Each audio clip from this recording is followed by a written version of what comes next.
বাংলাদেশ নয়, সারা পৃথিবীতে টার্গেট হচ্ছে ইসলাম এবং মুসলমান।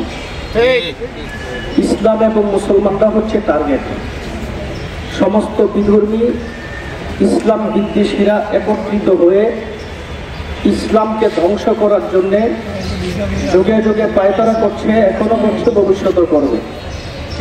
তারই ধারাবাহিকতায় দাওয়াত ও তাবলীগের অত্যন্ত সুশৃঙ্খল একটি গোটা পৃথিবীতে সুনামধন্য একটি কাজকে এই সাত সারের মাধ্যমে একটি ফেতনা লাগিয়ে গোটা পৃথিবীতে তবলীগ জামাতকে দুইটা ভাগ করে দেওয়া হয়েছে। আজকেও ডিসি অফিসে ডিসি সাহেব যে কথাটা স্বীকার করলেন, আমাদের কি বোঝায়? আমরা নাকি কথা শুনি। ওলামায়ে কেরামের শানই তো এটা, মানা। ওলামায়ে কেরামের শানই এটা, কথা শোনা। এদেশের কওমি অঙ্গনের ওলামায়ে কেরামের কাজ হচ্ছে এই বাংলাদেশকে সুশৃঙ্খলভাবে রাখা, কেউ যেন বিশৃঙ্খল করতে না পারে।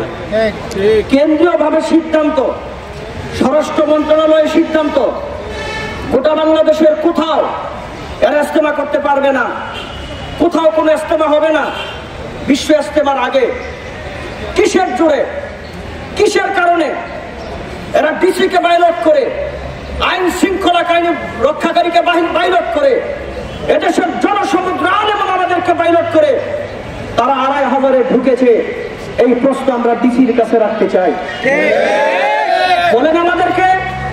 আজকেও বলেছি, আপনারা যদি ব্যর্থ হন, ৫ তারিখের পরে আমরা যেইভাবে দেশ পাহারা দিয়েছি, ৫ তারিখের পরে যেইভাবে আমরা প্রশাসনকে প্রটোকল দিয়েছি, এই আততায়ীদেরকে বিদায় করতে আমাদের ২ মিনিট সময় লাগবে না।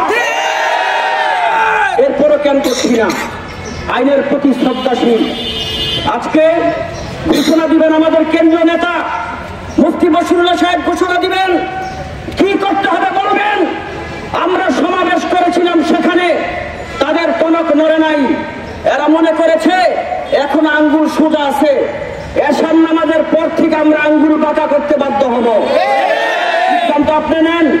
আপনার এসপিকে জিজ্ঞেস করেন কি করবে, আইন শৃঙ্খলা বাহিনীকে জিজ্ঞেস করেন কি করবে। আমাদের ধৈর্যের বাঁধ যদি ভেঙে যায়, তাহলে আগামীকাল ফজর নামাজের পর থেকে আমরা লং মার্চ করে আমরা সেই ময়দানে জুমার নামাজ আদায় করে এতদের বন্দামি সেখানে করতে দেব না।